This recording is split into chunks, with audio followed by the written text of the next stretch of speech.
엄마, 거기 누구 있어요? 내 목소리는 떨렸고 전화기 너머로 들려온 건 낯선 발소리뿐이었다.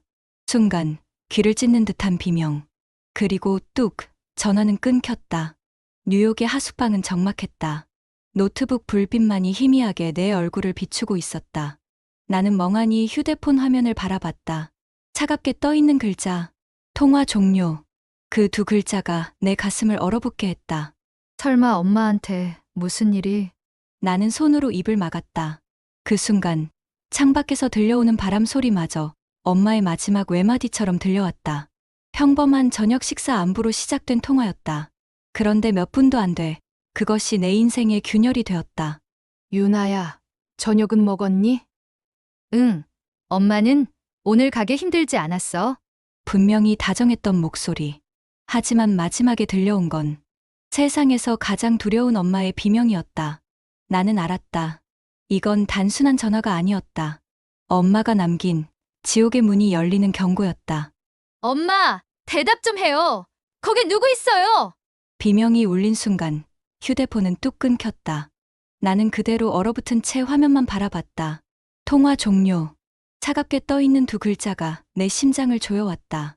뉴욕의 하숙방.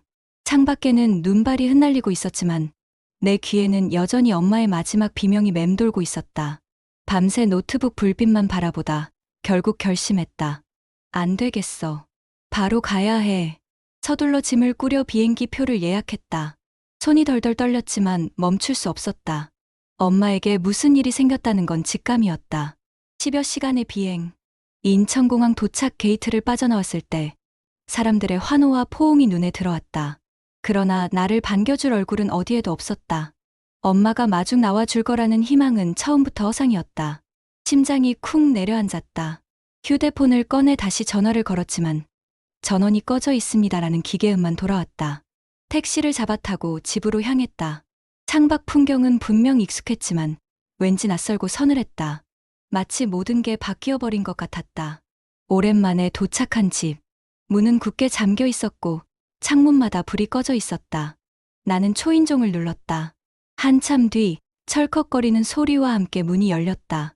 거실에는 두 남자가 앉아 있었다. 첫째 오빠 태준, 둘째 오빠 민호.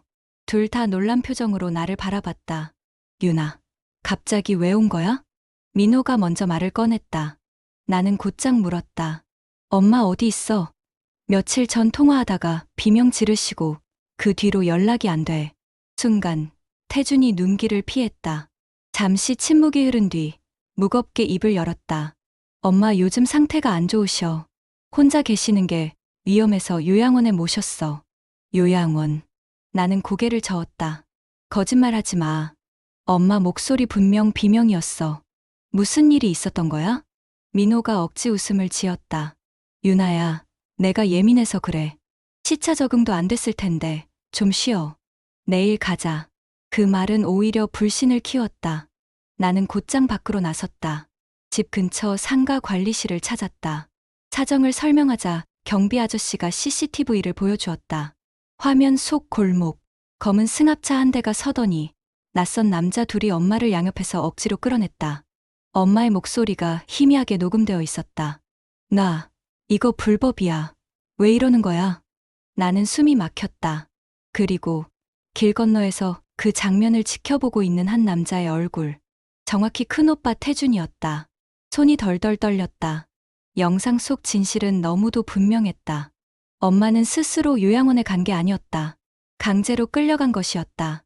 집으로 돌아와 USB를 테이블 위에 올려놨다. 이게 뭐야? 요양원이라고 했지. 그런데 왜 오빠가 엄마 끌려가는 장면을 지켜보고 있어? 태준의 얼굴이 굳어졌다. 그러나 고덕지 미소를 지었다. 그건 오해야. 나도 누가 엄마 도와주는 줄 알았어. 병원 직원인 줄 알았다고. 도와주는 거라고? 영상 속 엄마가 소리치고 있잖아. 이게 도움이라고? 내 목소리가 떨렸지만 단호했다. 민호가 끼어들었다. 유나야, 내가 지금 너무 흥분했어. 미국에 있다가 오랜만에 와서 상황을 잘 모르는 거야. 엄마는 치료 차원에서 잠깐. 치료? 이게 치료야? 나는 테이블을 내리쳤다. 두 오빠의 눈빛은 흔들리고 있었지만 입술은 끝내 아니다라는 말만 반복했다. 방으로 들어와 문을 잠갔다. USB를 다시 확인하며 눈물이 흘렀다. 책상 위에는 오래된 가족 사진이 있었다. 환하게 웃는 어린 시절의 나와 두 오빠, 그리고 우리를 감싸 안은 엄마. 그 웃음이 지금은 비수처럼 가슴에 꽂혔다. 어떻게 엄마한테 그럴 수가 있어. 나는 혼잣말을 내뱉으며 입을 틀어막았다. 그 순간 방 밖에서 낮은 목소리가 들려왔다. 저 영상 유나가 본 것 같아. 신경 쓰지 마. 설득하면 돼. 유나는 아직 아무것도 몰라. 숨이 멎는 줄 알았다. 더 이상 의심이 아니었다. 엄마를 정신병원에 강제로 보낸 건 바로 내 오빠들이었다. 나는 눈물을 닦으며 USB를 손에 꽉 쥐었다. 엄마, 제가 꼭 찾아드릴게요. 목소리는 떨렸지만 그 안엔 분명 결의가 있었다. 이제 나는 진실을 파헤쳐 엄마를 구해내야 한다. 그리고 두 오빠가 감추고 있는 모든 것을 세상에 드러내야만 했다. 아냐, 절대 오해야. 태준의 목소리는 떨리고 있었지만 억지로 미소를 지으려는 듯 굳어 있었다. 나는 노트북 화면을 그의 얼굴 앞에 들이밀었다. 그럼 이건 뭐야? 엄마가 끌려가는데 왜 오빠는 그냥 보고만 있었어? 영상 속에서 엄마는 분명히 비명을 지르며 발버둥치고 있었다. 그리고 길 건너 골목 어귀, 가로등 불빛 아래에 서 있는 태준의 얼굴. 그건 착각일 수가 없었다. 태준은 눈길을 피하며 낮게 말했다. 내가 그날 처음엔 병원 사람들이 온 줄 알았어. 솔직히 누군지도 몰랐고 그래서 그냥 지켜본 거야. 나는 차갑게 쏘아붙였다. 지켜봤다고? 엄마가 소리 지르는 게 안 들렸어? 이건 불법이다. 나라라고 외쳤잖아. 오빠 귀에 안 들어왔어? 태주는 대답 대신 담배를 꺼내 물었다. 손끝이 미세하게 떨리고 있었다.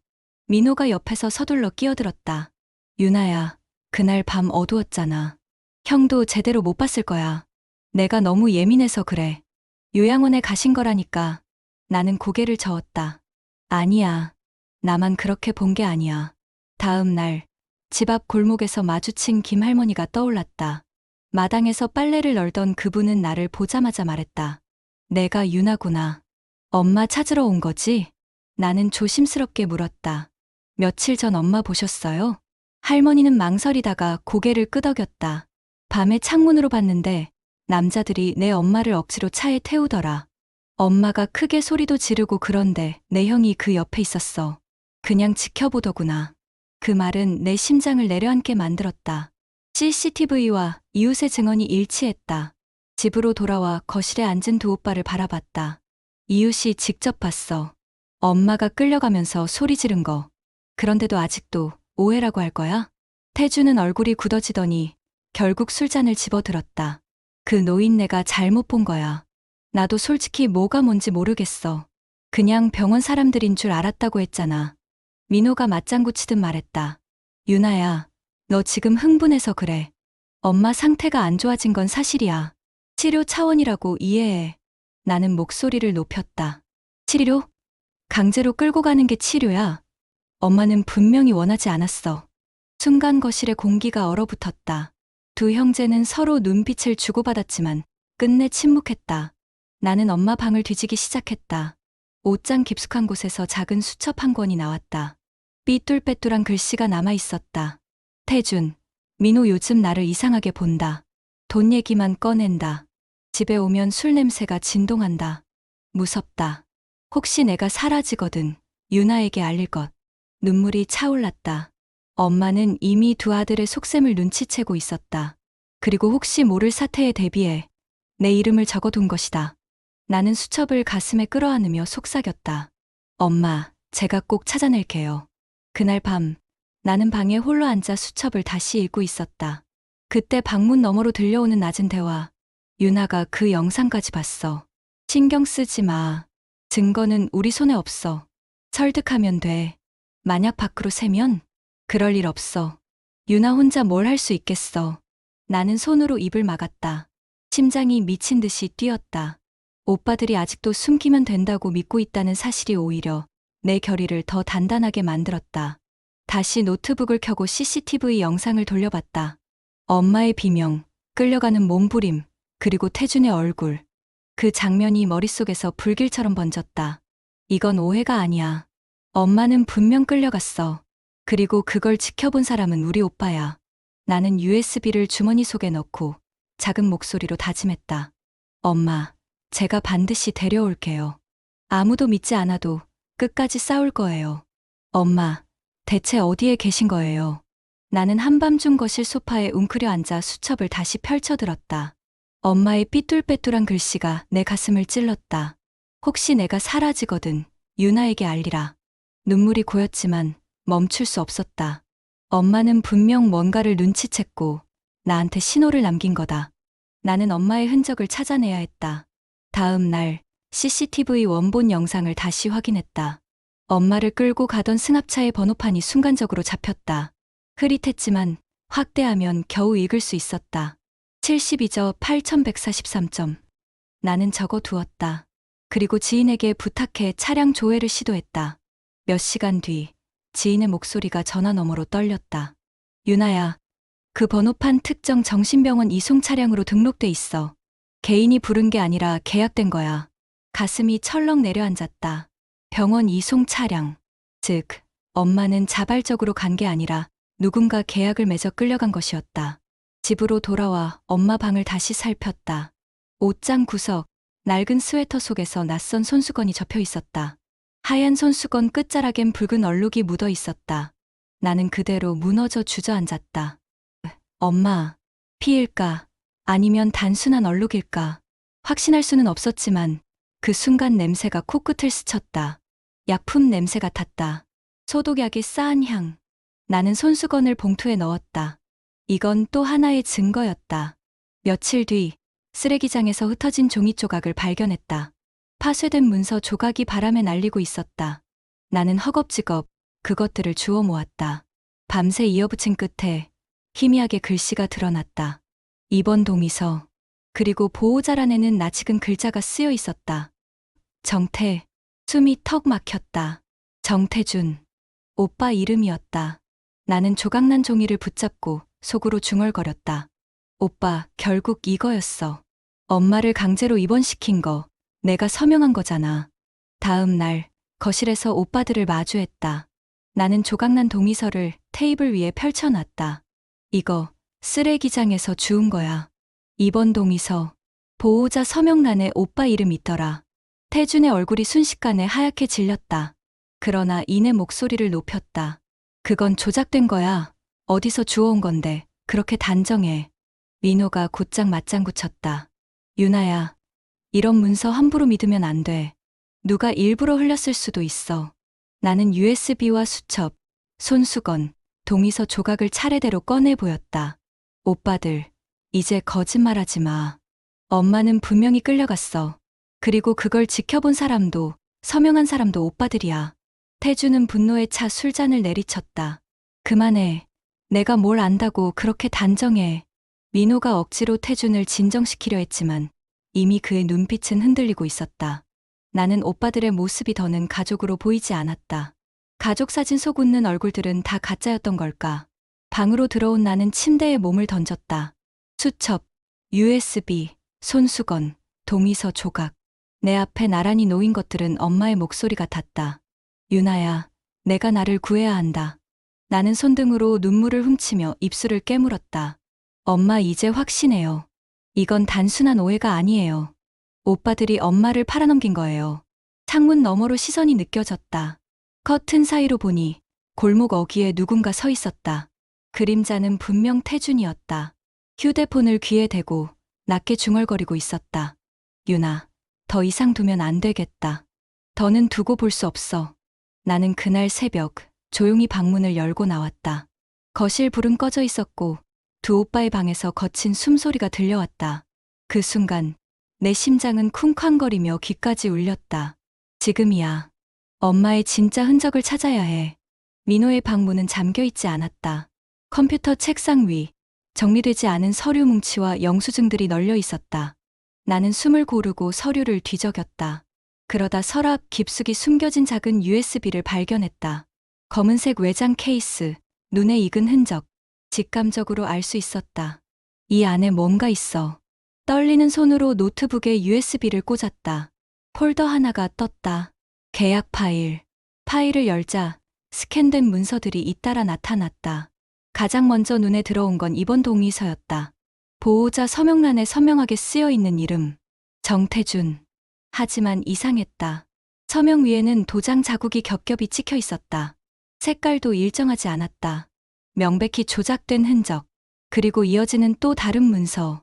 재산 이전 계약서. 엄마 명의의 부동산과 주식 일부가 두 아들의 이름으로 넘어가게 되어 있었다. 날짜는 불과 일주일 전. 나는 손으로 입을 틀어막았다. 이건 단순히 엄마를 가둔 게 아니야. 엄마의 재산까지 노린 거야. 그 순간 문득 발자국 소리가 들렸다. 민호였다.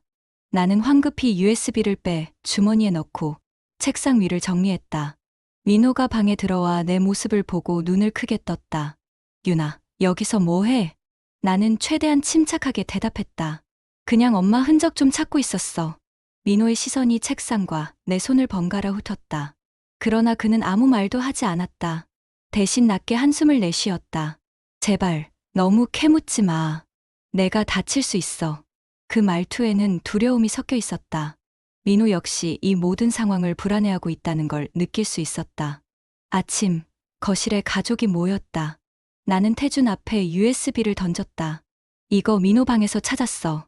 이번 동의서, 재산 이전 계약서. 다 위조한 거잖아. 태준의 눈빛이 순간 흔들렸다. 그러나 곧 분노로 번졌다. 내가 남의 방을 뒤져.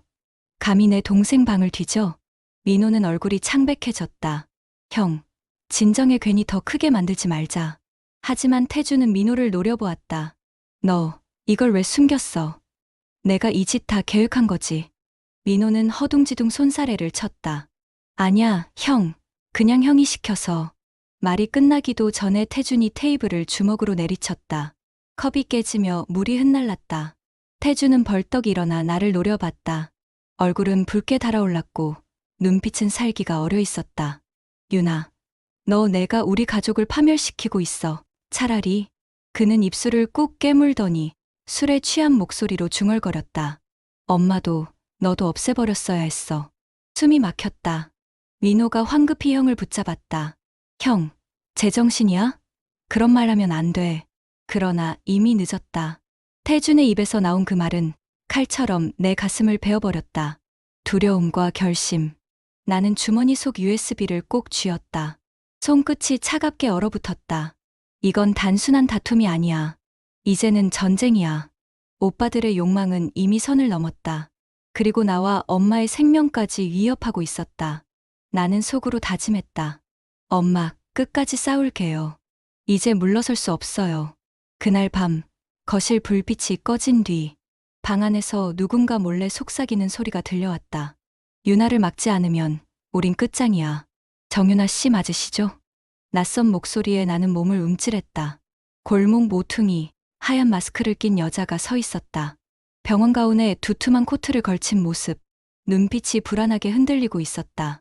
그녀는 주변을 살피며 급히 다가왔다. 저 병원에서 일하는 간호사예요. 이런 거 드리면 안 되는데 어머님께서 저한테 부탁하셨어요. 그녀의 손에 쥐어진 작은 봉투. 내 손에 얹히는 순간 가슴이 쿵 내려앉았다. 안에 꼭 확인해 보세요. 위험할 수도 있으니까 조심하세요. 간호사는 그 말을 남기고 황급히 사라졌다.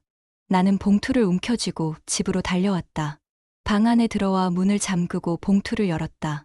안에는 편지 한 장과 작은 USB가 들어 있었다. 편지엔 삐뚤빼뚤한 엄마의 글씨가 남아 있었다. 유나야, 혹시 내가 사라지면 이걸 꼭 확인해라. 나를 병원에 강제로 보냈다. 도장도 억지로 찍게 했다. 나는 멀쩡하다. 억울하다. 글씨 사이사이로 번진 얼룩. 그게 눈물 자국인지 피 묻은 손가락 자국인지 알 수 없었다. 나는 손으로 입을 막으며 흐느꼈다. 떨리는 손으로 USB를 꽂았다. 영상이 재생되자 내 눈앞에 충격적인 장면이 펼쳐졌다. 엄마가 의자에 앉아 있었고 양옆엔 태준과 민호가 서 있었다. 태준이 고함을 질렀다. 빨리 도장 찍어. 이 집 땅, 내 명의로 있으면 뭐하냐. 결국 다 우리가 관리해야 할 거잖아. 엄마가 떨리는 목소리로 말했다.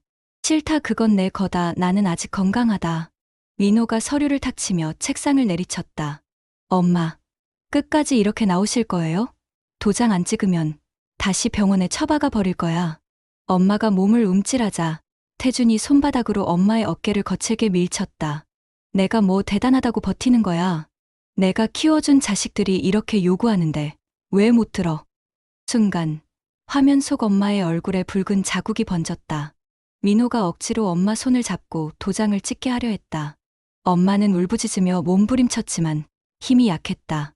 그 소리가 내 귓속을 찢었다. 구타와 협박, 이건 단순한 가정사가 아니었다. 범죄였다. 나는 손으로 눈을 가리며 울부짖었다. 어떻게 엄마한테 이런 짓을. 손끝이 차갑게 떨렸고 눈물이 쉴 새 없이 흘러내렸다. 그러나 동시에 마음속 깊은 곳에서 뜨거운 분노가 치솟았다. 이제는 끝까지 가야 해. 숨길 수 없는 증거야. 나는 USB를 보석함에 숨겼다. 심장이 쿵쾅거려 숨소리가 들킬까 두려웠다. 밖에서는 두 오빠의 목소리가 들려왔다. 유나가 수상해. 뭔가 찾은 것 같아. 걱정 마. 증거만 없으면 아무 소용없어.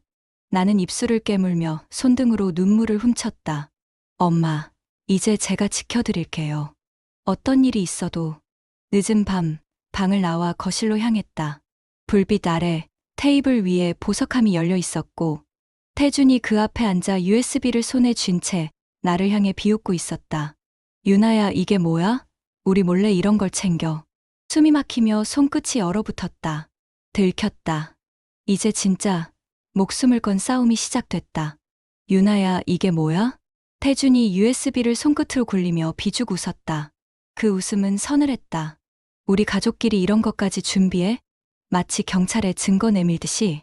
나는 목이 메어 아무 말도 못했다. 주머니가 텅 빈 것처럼 가벼웠다. 모든 게 들켰다. 태주는 USB를 주머니에 넣으며 비아냥거렸다. 이런 건 다 불에 태워버리면 그만이야. 넌 아무것도 못해. 민호가 곁에서 눈치를 보며 말했다. 형, 차라리 그냥 없애자. 유나가 자꾸 들쑤시니까 일이 더 커져. 나는 비명을 내질렀다. 그건 엄마가 직접 남긴 증거야. 지우면 진실까지 사라져. 그러나 내 목소리는 메아리처럼 공허하게 퍼졌다. 태주는 들은 척도 하지 않고 방으로 들어가 문을 쾅 닫아버렸다. 나는 더 이상 미룰 수 없었다. 그 길로 경찰서에 달려갔다. 제발 들어주세요. 엄마가 강제로 병원에 끌려갔어요. 형들이 재산 때문에 불법 입원시킨 거예요. 증거도 있어요. 그러나 형사의 반응은 차가웠다. 가족 간 재산 문제로 보이네요. 정신병원 입원은 보호자 동의가 있으면 합법입니다. 그리고 증거는 어디 있습니까?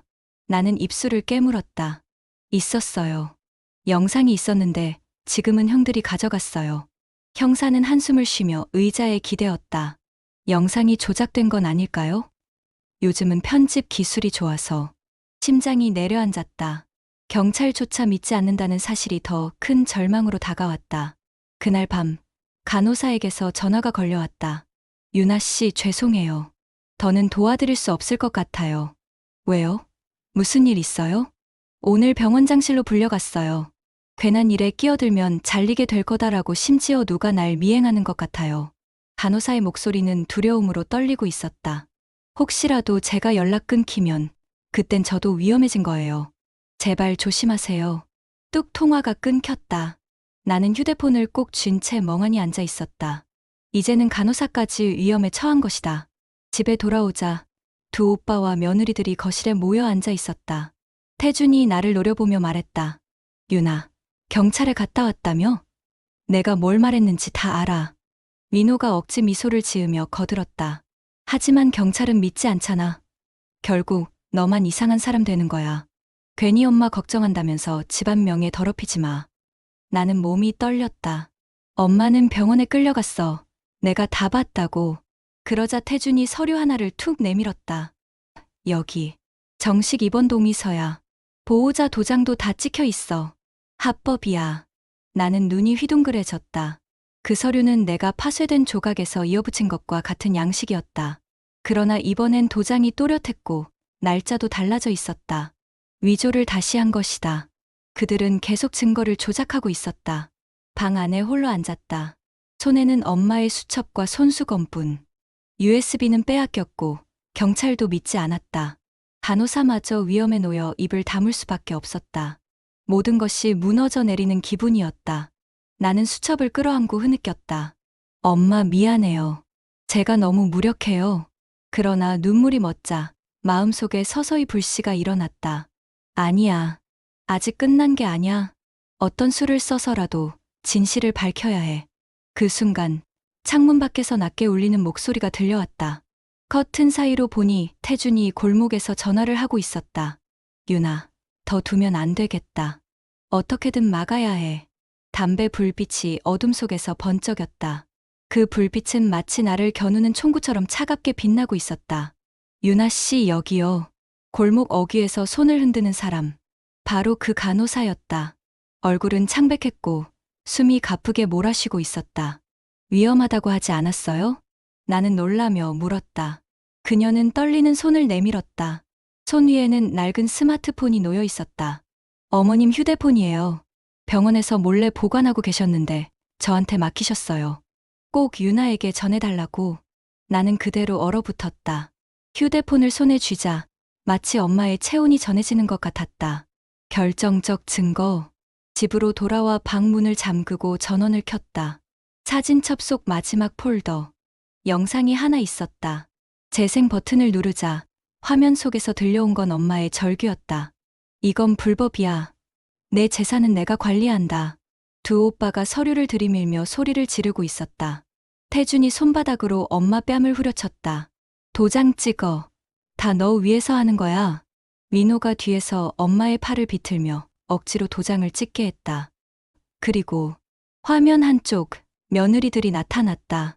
큰 며느리가 서류를 들고 흐느끼듯 말했다. 어머니, 제발 애들 미래를 생각해서라도 찍으세요. 작은 며느리는 휴대폰으로 무언가를 기록하고 있었다. 그 기록은 결국 협박의 도구였다. 나는 눈물이 왈칵 쏟아졌다. 엄마는 혼자가 아니었다. 모두가 달려들어 엄마를 짓눌렀다. 나는 결심했다. 더는 숨을 수 없었다. 거실로 나가 가족들이 모여있는 테이블에 휴대폰을 내려놓았다. 여기 다 있어. 엄마한테 무슨 짓을 했는지. 너희들 이제 끝이야. 태준이 코웃음을 쳤다. 또 영상이냐? 이번엔 또 어디서 주운 건데? 나는 재생 버튼을 눌렀다. 휴대폰 스피커에서 엄마의 비명과 오빠들의 폭언, 며느리들의 목소리가 그대로 울려 퍼졌다. 순간 거실 공기가 얼어붙었다. 민호의 얼굴이 창백해졌다. 유나, 이건 오해야. 장난처럼 찍은 거라고. 그러나 영상 속 민호의 손이 엄마 팔을 꺾는 장면이 그대로 나왔다. 거짓말은 불가능했다. 큰 며느리가 눈물을 터뜨리며 무너졌다. 난 어쩔 수 없었어. 태준 오빠가 하자는 대로. 작은 며느리는 얼굴을 가리며 흐느꼈다. 우린 그냥 애들 생각만 했어. 태준의 얼굴이 붉게 달아올랐다. 그는 소리를 지르며 휴대폰을 낚아채려 했다. 꺼. 당장 꺼. 나는 두 손으로 휴대폰을 꼭 움켜쥐고 뒷걸음쳤다. 이제 끝났어, 오빠. 다 드러났어. 경찰에 넘기면 너희는. 말을 잇기도 전에 태준이 테이블을 뒤엎으며 달려들었다. 컵과 접시가 산산조각 나며 바닥에 흩어졌다. 민호가 황급히 태준을 붙잡았다. 형, 이러다 다 끝장이야. 제발 진정해. 그러나 태준은 이미 눈이 뒤집혀 있었다. 끝장. 그래. 끝내버리면 되잖아. 유나만 없으면 돼. 그의 눈빛은 광기에 젖어 있었다. 나는 벽까지 몰렸다. 손에 쥔 휴대폰은 마지막 방패였다. 이제 진짜 죽을 수도 있겠다. 그 순간 집 밖에서 사이렌 소리가 울렸다. 붉고 푸른 불빛이 창문 너머로 번져 들어왔다. 경찰이다. 문 열어라. 거실의 모든 얼굴이 일순간 얼어붙었다. 태준의 손끝에서 담배 불빛이 꺼져가듯 광기의 눈빛도 서서히 흔들리고 있었다. 태준의 손이 허공에 멈췄고 민호는 얼굴이 잿빛으로 질렸다. 쿵쾅.